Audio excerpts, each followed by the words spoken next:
آپ کو ایک فائدے کی بات بتاتا ہوں، وہ کیا ہے؟ شب برات میں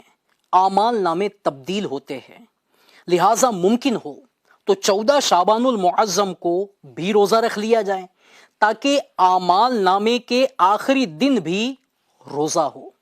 14 شعبان کو عصر کی نماز با جماعت پڑھ کر وہی نفلی اعتکاف کر لیا جائے اور نماز مغرب کے انتظار کی نیت سے مسجد ہی میں ٹھہرا جائے تاکہ اعمال نامہ تبدیل ہونے کے آخری لمحات، آخری وقت میں مسجد کی حاضری،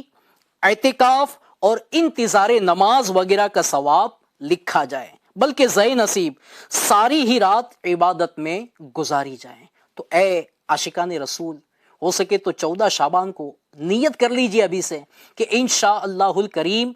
عصر کی نماز کے بعد ہی مسجد میں پہنچ جانا ہے اور اعتکاف کرنا ہے، اور انشاءاللہ عز و جل آخری جو اعمال نامہ تبدیل ہونے کا آخری وقت ہے اس میں بھی ہماری عبادت لکھی جائے، شامل کی جائے، اور مغرب کی نماز پڑھ کر جو 6 رکعت نوافل پڑھیں گے تو ہمارے نئے اعمال نامے کا سلسلہ بھی ماشاءاللہ نیکیوں سے شروع ہو جائے۔ صلو علی الحبیب صلی اللہ تعالی علی محمد صلی اللہ علیہ وسلم۔